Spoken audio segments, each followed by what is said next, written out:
Boa noite, galera, boa noite. Estamos aqui para a live da Tríade, antiga live da Tríade, né? Porque agora a gente não tá conseguindo coordenar os horários, eu e a Luísa, então estamos fazendo separadamente, mas nós estamos aqui para falar de Tríade do autoconhecimento, onde a gente usa contoterapia, a gente usa astrologia e usa tarô para buscar nos arquétipos dessas ferramentas autoconhecimento. Boa noite, Dot, tudo bem? Eu vou colocar aqui um comentário para falar, para explicar do que a gente está falando, porque eu acabei não programando esse vídeo ao vivo. Na verdade, eu programei, mas deu um erro aqui no Instagram, viu, gente?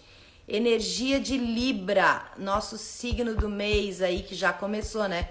Lá no dia 22, 23 de setembro, ali, junto com o equinócio, começa as energias de Libra. Deixa eu fixar esse comentário. Vamos então falar um pouquinho, a gente sempre começa, né, falando sobre a história. A história é o nosso arquétipo porta de entrada. E olha, neste signo nós temos 3 diferentes histórias, mitos, que explicam a criação, o surgimento dessa constelação, o surgimento metafórico, né, gente? Não o surgimento real. O surgimento real é que as estrelas estão lá e a constelação é apenas uma visão aparente daquilo, certo? Então, primeiro mito relacionado ao signo de Libra. Boa noite, Francine, tudo bem? Acho que a Francine é libriana, se eu não me engano, ela tá de aniversário por agora, que eu andei conversando com ela sobre isso. O primeiro mito é o seguinte: Júpiter ou Zeus, né, depende de onde a gente olha, ele tinha uma filha chamada Astreia. E a Astreia, ela era professora de justiça. Então ela era a responsável por ensinar sobre justiça aos humanos. E a Atena, que é outra filha, né? E ali era meio bagunçado esse negócio dos... Ó, mais uma libriana aí, então vamos entender. Observe, tá, gente? A gente vai falar das características, mas vamos ver a origem, né, da história. Ali era meio bagunçado, né? O Zeus teve filho com um monte de gente, então elas não eram irmãs de pai e mãe, né? A Atena era a filha engenheira, aquela que criava as soluções, né? Então ela olhava para os problemas dos humanos, inclusive, né? E pensava, como que eu posso aqui arquitetar algo e fazer uma engenhoca que ajude esses seres humanos a viver melhor? E uma das coisas que ela criou foi, por exemplo, faca, espada, armas. E aí, quando ela entrega para os seres humanos, o que os seres humanos fazem? Começam a usar uma engenharia que foi construída para um fim pró-vida, contra a vida. Começam a usar uma faca como uma arma e não como um instrumento para cortar e facilitar alguma coisa. Então, a Astreia, que é a professora da justiça, fica super decepcionada, mas super decepcionada. E ela resolve se isolar do mundo e leva consigo a balança que ela usava para ensinar o que era justiça. Então, essa é uma das primeiras histórias, um dos mitos, né, da constelação de Libra, é que o que está no céu é a representação da Astreia, essa deusa, com a balança em homenagem a todo o trabalho que ela fez, que ela prestou para ensinar sobre justiça para os seres humanos. Apesar de que parece, né, que os seres humanos não aprenderam muito bem. E a Astreia, o principal valor que a Astreia ensinava era a ponderação. Então, essa coisa dessa energia onde a gente tenta colocar as coisas, entender o peso e que uma tem mediante a outra, e tentar encontrar um meio termo, um caminho ponderado, né? Um caminho de bom senso para os dois lados, tá? Não assim um favorecimento só de um lado da bandeja, né? Não só de uma bandeja da balança e em desfavorecimento do outro. Então essa era a busca dela e ela não conseguiu por um tempo, mas aí quando o homem subverteu a engenharia para fins ruins, né? Que acontece até hoje, né, gente? Cria a internet, uma tecnologia maravilhosa, e o ser humano usa para um monte de bobagem. Continuamos lá, quanto nós evoluímos dessa época para cá, né? Continuamos lá. Ou seja, é muito importante que a gente encontre dentro de nós essas energias librianas, as energias da ponderação. Em tudo, né? Para nós, mas principalmente em relação aos outros, porque a Libra tem essa característica, essa energia libriana tem essa característica do nós somos. Lá no mapa natal, a gente tem os 6 primeiros signos, são 12 signos no zodíaco, certo? Os 6 primeiros signos, eles são relacionados ao eu. Então, é o eu sou, o eu tenho, o eu penso, é tudo relacionado ao eu, vai até Virgem. Quando a gente chega em Libra, a gente começa a conversar aqui. Agora a energia não é mais só o eu, é nós. E a primeira coisa é nós somos. Então é uma preocupação que o ser de Libra, ou que a energia libriana traz, de ponderação, de bom senso entre seres humanos. E não de favorecimento de um grupo só em detrimento do outro, tá? Então essa é o primeiro ensinamento que a gente pode, né, extrair da mitologia relacionada ao signo de Libra. Uma outra versão aqui da história é ligada com a deusa Atena, com 3 irmãos, né, 3 deuses, Atena, Apolo e Afrodite. E aqui tem a representação completa do que é essa energia, tá? A Atena forneceu as armas, né, aos humanos. Ela, na verdade, ela forneceu armas para ensiná-los a caçar, para ensiná-los a viver melhor, viver com mais facilidade. E aí os humanos desiludem a Atena, né? Porque eles usam para um fim maldoso aquele instrumento que ela criou. Então, ela arrependida acaba por abandonar os homens. E aqui a gente está falando bem, né, de homens mesmo, não de mulheres. E na mitologia tem essa correlação da Atena com os homens, tá? O Apolo era o deus da luz, né? Um dos deuses da luz. E aí ele vai para tentar trazer luz para essa galera que tá perdida, que bagunçou ali o uso dos equipamentos que a Atena deu para eles. Só que quando ele vai encontrar os seres humanos, quando a gente incide luz sobre alguma coisa, junto vem o quê? Ó, aquilo que tá aparecendo ali atrás, a sombra. Então, junto com a luz, vem a sombra. Porque, ó, balança, luz e sombra. Aqui a gente pega essa ponderação. Então, ele também se desilude porque ele percebe que não adianta, não é só jogar a luz. Não é só a expansão da consciência, ela não se dá apenas se eu jogar uma luz, se eu colocar uma lanterna aqui e perceber o que está acontecendo. Junto com isso, vem uma parte daquela pedaço que eu estou iluminando, fica na sombra, assim como eu tenho a sombra aqui atrás de mim. Então, não é somente a iluminação que traz a expansão de consciência, tá? Então, chamam, quem que eles convocam? A outra irmã, Afrodite, que é a deusa do amor, porque, né, poxa, não é dando engenharia, não é dando luz, mostrando. Então, só vai, não, né, não tá indo assim, vamos pelo amor, que o amor provavelmente vai resolver essas coisas. E aí a gente fica com isso, né? Com essa questão de o signo de Libra, a energia libriana é a busca pelo amor entre seres.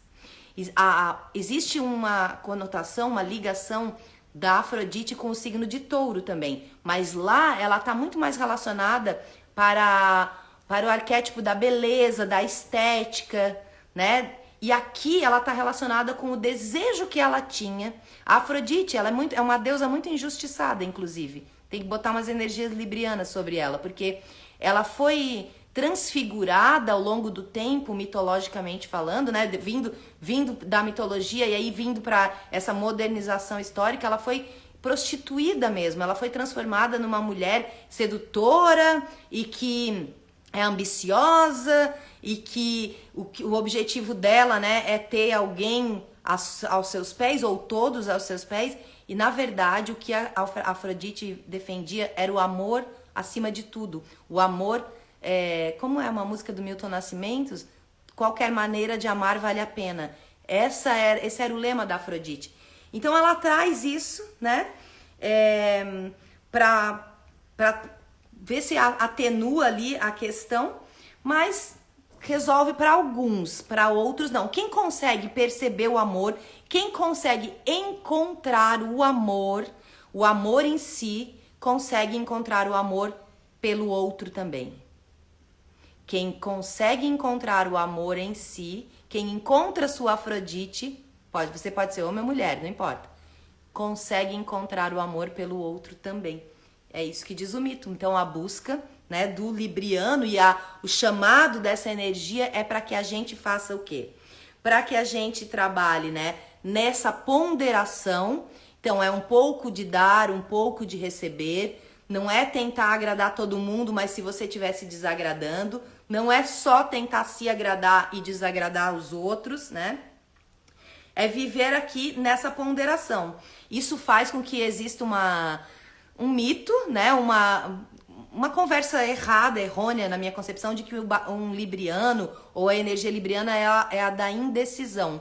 Não é porque existe uma indecisão, é porque existe uma ponderação. E ponderação, gente, exige que a gente dê um passo para trás, exige que a gente olhe as coisas com um pouco mais de profundidade, exige que a gente encontre, então, coloque a luz sobre, né, aquela situação, veja a luz, veja o lado sombra, entenda que existe ali um lado sombra e tente encontrar o amor, a resposta mais amorosa que eu puder dar.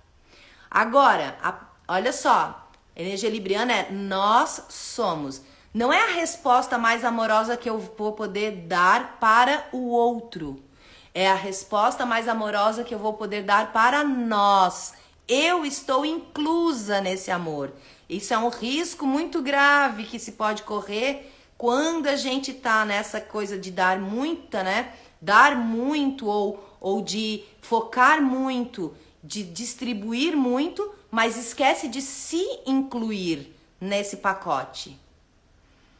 Eu acho legal isso dessa coisa do autoconhecimento / autodesenvolvimento, né?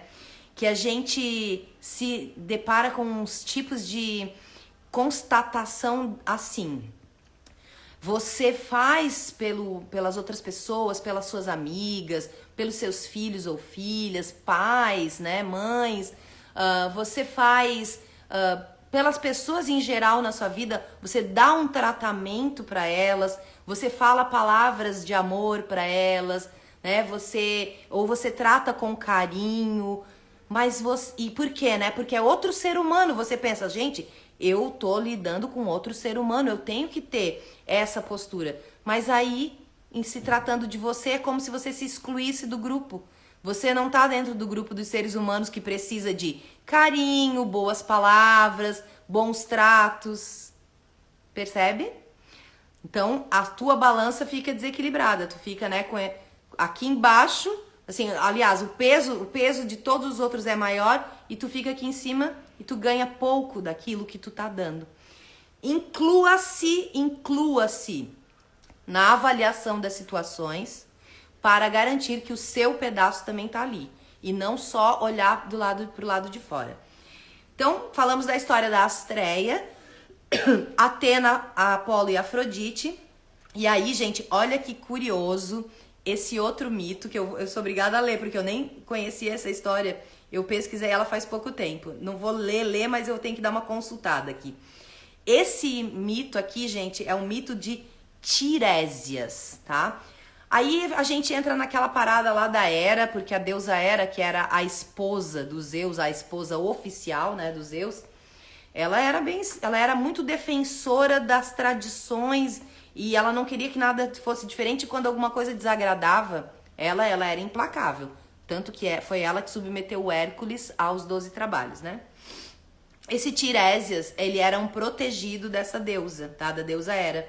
E aí, por conta disso, ela favorecia quem ela tinha nas suas relações, né? Ela permitiu que ele assistisse a cópula, o acasalamento de 2 serpentes num bosque sagrado. Olha só a história. 2 serpentes, uma serpente macho, uma serpente fêmea, iam acasalar e ninguém via isso, né? A serpente, ela era muito sagrada, ela tinha muita sabedoria, ela tinha muitas questões ali associadas a ela, então não era permitido assistir isso, mas ela concedeu isso ao Tirésias. Aí o Tirésias, né, ele é bastante curioso, mas também tem uma sensibilidade. Ele pergunta para Hera: qual dos dois que sente mais prazer? É a serpente macho ou a serpente fêmea? E a Hera não sabe, né, o que ela vai responder. Então a Hera não sabe dizer. Ele assiste lá as serpentes fazendo o tchaca-tchaca na buchaca, vamos dizer assim. E ele fica com essa curiosidade. Qual das duas será que tá sentindo mais prazer? É a serpente macho ou a serpente fêmea? Então ele volta pra Hera e fala: muito legal, mas me conta aí quem que é que sente prazer lá. Aí a Hera não sabe a resposta, então olha o que ela faz. Ela concede a ele o direito de passar metade da sua vida como mulher e metade da sua vida como homem. Uma parte como uma mulher e uma parte como homem. Ele vai experimentar os dois elementos aqui, né? Os dois gêneros, tá? E aí ele poderia ele mesmo responder qual dos dois sente mais prazer. E aí quando termina o período de experimentação, ali a parte, né, do teste, o Tiresias é chamado por Zeus. Zeus chega e fala, né? E a Hera também chama. O casal, né, Zeus e Hera, chama o Tiresias e pergunta: e aí, Tiresias, conta pra nós, quem é que sente mais prazer, né? Aí no começo, o Tiresias ele tenta ser diplomata, assim, sabe? Aquela coisa de meio que enrola, não responde, porque ele não quer ferir ninguém. Ele, sabe, dá aquela floreada na conversa e demora e vai para um lado, vai para o outro, até que ele chega um momento que ele é obrigado a dizer a verdade. E aí ele fala: é a fêmea que sente mais prazer. Aí o que acontece? O Zeus fica furiosíssimo, tá? E aí, porque ele se sente diminuído na sua vaidade masculina, né? E aí ele deixa o Tiresias, ele faz o Tiresias ficar cego. Ele torna o Tiresias cego. E aí a gente tem aqui, né, a conotação então da justiça ser cega. A gente tem essa correlação entre o mito do Tiresias e a justiça ser cega. A justiça no sentido de ele ter experimentado os dois lados da balança, né?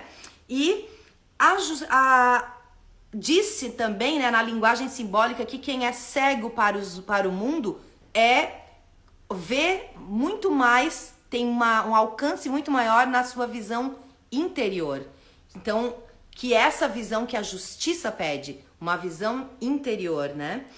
E aí, no final das contas, ele acaba entendendo muito melhor da visão do que é o masculino, do que é o feminino, porque ele para de olhar para o que mostram para ele e olha para tudo que ele passou, o que ele sentiu e o que ele viveu, tendo passado uma parte da vida como mulher, uma parte da vida como homem.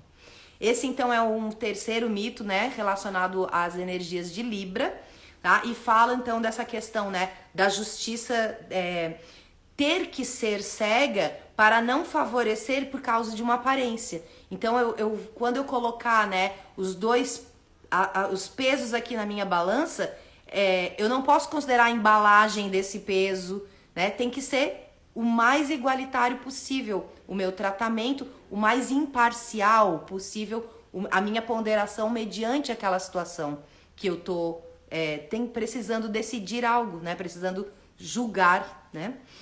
Então tem essa relação aqui com as energias librianas. Aí como que a gente pode trazer isso para nossa vida, né? Tem a questão do equilíbrio dos dois lados, feminino e masculino, tá? Traz essa questão. E aí, gente, trazendo um pouquinho também do conceito do equilíbrio, né? O equilíbrio Libra, a palavra equilíbrio, esse líbrio aqui de equilíbrio é essa justa. Libra é assim, Libra é a calibragem, inclusive calibragem também tem Libra na palavra, né? O ajuste ali, é como se eu colocasse um valor. Eu vou colocar o fogão, o forno ligado a 300 graus, essa é a calibragem, essa é a Libra, né? Essa é a medida, certo? Que a gente está usando, isso é a Libra. Equilíbrio é usar uma medida igual para dois lados. Uma medida igual. Então, não é nem desbalancear para 100 graus, né, que é muito abaixo, e nem para 600 graus, que é muito acima. E aí a gente consegue chegar num melhor. É isso, tá? No final das contas, a explicação é essa. E aí você vai ter isso em várias palavras que a gente falou aqui, né? Calibragem, equilíbrio, a linguagem de sinais, né? Tem muitas variações aí que vêm dessa palavra, tá? Então, o equilíbrio, aí é importante a gente pensar que se a gente voltar os nossos olhos para a natureza e buscar o que é equilíbrio para a natureza, entender que o equilíbrio é cíclico, né? O equilíbrio não é uma coisa estagnada, onde uma balança fica sempre, as duas bandejinhas ficam sempre na mesma posição. Não, em algum momento uma bandeja pesa mais, depois ela sobe e a outra tá pesando mais. O importante é não deixar, muito desequilibrado. Uma coisa muito aqui embaixo e a outra muito em cima. É isso. A busca da ponderação é essa, o mais próximo possível. Porém, há momentos na vida em que a gente realmente tem uma coisa na nossa vida que tá pesando mais. E aí, não ficar se martirizando por isso. Se eu tô doente, eu preciso focar numa coisa para sair daquele estado, as outras coisas vão realmente ficar aqui em desequilíbrio temporário. Entenda então que o equilíbrio é uma sequência de desequilíbrios temporários. A intenção é viver assim, quase, né, num mar calmo. Mas tem épocas que tem um mar tem maremoto, tem tsunami, tem épocas que acontece isso. Se a gente se vir nessa situação de um maremoto, de um tsunami, aonde desequilibrou demais, a busca por tentar voltar aqui, mas tudo bem, sem ansiedade, sem desespero de, ai meu Deus, eu tô toda desequilibrada. Desequilíbrio faz parte da natureza. É uma é uma sequência de desequilíbrios que monta o meu próprio equilíbrio, sabe? Picos e vales, né? Eu tenho uma subida, depois eu chego aqui num lugar bom, lá em cima, aí daqui a pouco passa esse lugar, eu começo a descer de novo, tem uma queda, aí subo de novo. Viver esse sobe e desce e tentar buscar uma estabilidade de subir e descer mais ou menos, nem muita subida, nem muita descida. Essa é a energia libriana, a energia do equilíbrio. E quando é que eu encontro esse balanço, né? Que é essa balança equilibrada, onde que eu encontro esse balanço?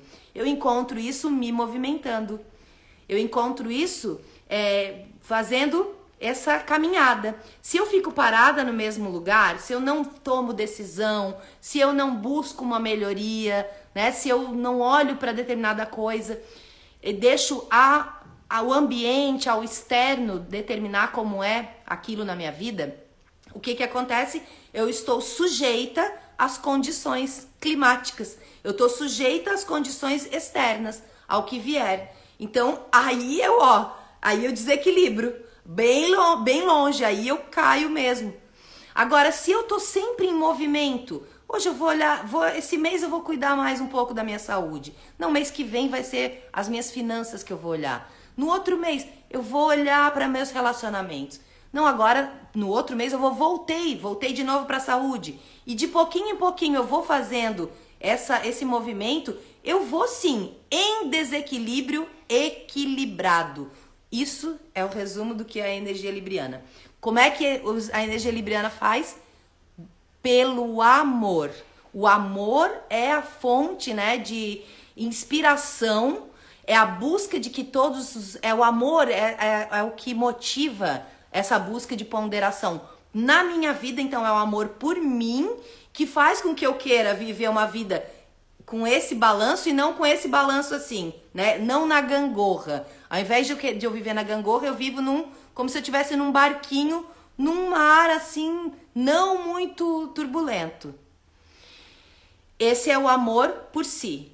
E quando eu me relaciono assim com as outras pessoas, é motivada pelo amor aos outros. O amor, não esse amor romântico, homem e mulher, de casal, né? Não importa se é homem ou mulher, mas o amor de casal, ou o amor familiar, ou de amizade. É o amor pela humanidade, o amor porque do outro lado aqui da minha conversa tem outro ser humano. Aí que vocês que estão assistindo, é outro ser humano que está assistindo. Então eu venho aqui com amor fazer essa troca. tanto do que eu ouço quanto do que eu estou falando, ok? Então essa foi a parte, né? Eu misturei um pouquinho aqui, tá, gente? A contoterapia com a astrologia, porque a Luísa deve fazer a live dela separada novamente nesse mês. Não sei ainda que dia que vai ser. Depois eu coloco nos meus stories, mas a Luísa fala, né, mais sobre o próprio signo, ela fala sobre o planeta regente, que no caso de Libra é Vênus. Vênus é a Afrodite, né, gente? Já falei da mitologia. Ela vai falar sobre as casas, ela vai falar sobre os trânsitos também aí do céu, se vai ter, eu acho que vai ter algum eclipse por agora, tá? Mas eu não tenho certeza, ela vai falar da lua e eu falo mais da parte de linguagem simbólica, né? Então, como linguagem simbólica de cartas, eu trouxe aqui, deixa eu tirar da luz aqui para vocês verem, a carta da justiça. Então, temos a justiça sendo cega, né, vendada, representando essa questão da imparcialidade com que a gente precisa tomar quando eu me vejo num contexto entre duas situações, tentar se tirar um pouco e observar como se eu não estivesse participando daquilo. Tanto numa decisão minha na minha vida, quanto num conflito, né, com outras pessoas.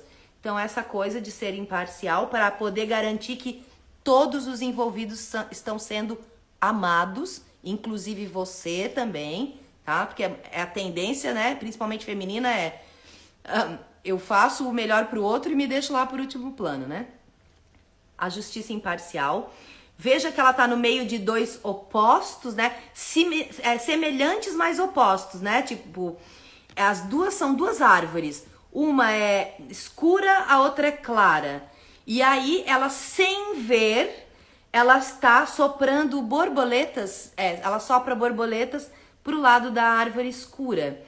Mesmo sem saber que essa árvore é a mais escura. Mas a carta representa, né, que a energia libriana, ela tem essa tendência de fazer o quê? De ser social. Existe uma responsabilidade social. Se tem uma coisa lado sombra, se tem uma coisa negativa, se tem uma coisa que precisa mais, então por que eu não soprar as borboletas para esse lado? Porque esse lado não tá precisando de borboleta. Quem tá precisando de borboleta é este lado meu.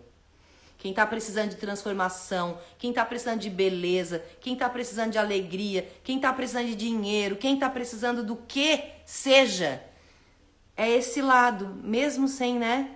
Ela desconsidera as características, os atributos, olha para quem está precisando mais. E veja que a justiça aqui é uma mulher grávida. Por que ela é uma mulher grávida? Porque ela tá sempre, né, gestando algo, ela tá sempre gestando, promovendo a justiça. Então a justiça ela tá sempre em gestação. A gente não pode abandonar a justiça, a ideia de justiça em nós e a ideia de se comportar com justiça com as outras pessoas também, né? É claro que a gente está falando aqui, né? Tudo isso que a gente está falando e que a gente percebe no mito também é que justiça sem benevolência, justiça sem amor, é como eu ter um corpo e esse corpo não ter alma. Então a justiça ela tem que vir carregada de um olhar amoroso, de um olhar compassivo, de um olhar que distingue o lado que está precisando de mais borboletas, né, naquele momento. Acolha-se quando for você. Acolha o teu lado que precisa mais de atenção nesse momento. Não fica se xingando porque está precisando daquilo. Acolhe, joga as borboletas ali, tá? E é uma energia carinhosa, ela não é uma energia que vem para te dizer isso tá errado, condenatória. É uma energia carinhosa para fazer o quê? Para trazer de volta o equilíbrio, para te tirar da gangorra, da loucura da gangorra, te trazer de volta para o equilíbrio. É para isso que a gente promove a justiça, né? Ela não pune ou ela compensa pela perda. Ou seja, não é uma punição, eu vou perder coisas, né? Eu vou compensar um erro perdendo coisas, tá? É uma transformação da energia que tá aqui, buscando o quê? A harmonização. Buscando, então, trazer, né, essa falta de harmonia, essa descompensação aqui que aconteceu, trazer de volta aqui para que haja um bem-estar para todos os envolvidos. A energia libriana tem muito a ver com isso, né? E eu acho engraçado uma coisa que eu vou mostrar pra vocês aqui no livro, tá? Porque eu não trouxe a carta. Aqui tá a explicaçãozinha da carta da justiça, tá? Que a carta da justiça é a carta 16. Não sei se consegue ver, né? É. E antes dessa carta vem a carta da roda. É muito comum, a roda é a carta dos ciclos, né? Que fala assim, uma hora eu tô embaixo, outra hora eu tô em cima, uma hora eu tô subindo, outra hora eu tô descendo. Então é muito comum que a cada vez que a roda da nossa vida gira, ou seja, algo muda, às vezes muda para melhor, às vezes muda para pior. Eu preciso fazer o quê? Aplicar a justiça. Eu preciso fazer de volta essa harmonização, encontrar de volta esse lugar que deixa as coisas mais equilibradas, né? Mais regulares, mais justas no sentido do bom senso, do bom para todos, do que é belo. E quando a gente está falando de beleza aqui, não estamos falando de estética, estamos falando de forma e conteúdo. Então, do que é bom senso geral para todos, beleza sendo forma e conteúdo e amoroso. Ok, queridos e queridas? Então, gente, olha, acho que sobre o arquétipo do signo de Libra era isso que eu queria falar pra vocês. A Luísa deve fazer a parte dela, daí eu vou colocar nos meus stories. E continue acompanhando. Se vocês tiverem alguma dúvida, porque daí a gente pode explorar isso de muitas maneiras para o autoconhecimento. Mas uma boa aplicação prática seria, né? Como é que anda esse meu senso de justiça? Eu tendo, né, a favorecer quem é mais parecido comigo, ou eu faço essa imparcialidade? Quando é minha amiga, eu defendo, mas se for uma outra pessoa que é de outro grupo, será que eu sou justa também? Né? Ou eu faço essa distinção entre os seres? Como é que tá isso? Eu comigo mesma, equilíbrio na minha própria vida. Como é que tá isso? Tá bagunçado? Tem algum lado que tá precisando de mais atenção para eu trazer de volta o equilíbrio? Como é que são as minhas reações no mundo? Eu sou diplomática, né? Quando eu vou me expressar, ou eu sou agressiva, ou eu sou enfática demais e aí eu abafo a expressão da outra pessoa? São todas características da energia libriana. Essa energia ponderada, diplomática e de bom senso, de busca de equilíbrio, né? De um tratamento igualitário o máximo possível para todos os envolvidos. Por quê? Porque é movido pelo amor. Então, tentar encontrar esse amor em si, tentar encontrar essa Afrodite bem colocada em nós, né? Não Afrodite deturpada pela mídia e pela romantização da coisa. A Afrodite que é essa busca de um amor maior, um amor porque ali do outro lado tem um ser humano. E se ali do outro lado tem um ser humano, do lado de cá também tem um ser humano. O amor é para os dois lados, é para você e para os outros também. É isso que eu desejo, então, que todos possam se beneficiar desse momento para olhar para essas questões na sua vida e buscar as mudanças comportamentais que você precisa ou deseja para viver uma vida, né, navegando tranquila, para navegar tranquila pelos mares da vida. E quando vier um maremoto ou tsunami, você saber fazer o caminho de volta, buscando, né, pela beleza, pelo amor, pela ponderação, pelo bom senso e pela diplomacia. Ok, queridas? Então é isso. Beijos, vou tentar deixar a live gravada e no próximo mês a gente vem com as energias de Escorpião, o próximo signo que vem depois da justiça. Vamos ver o que vem lá. Tá certo? Tchau, tchau, gente!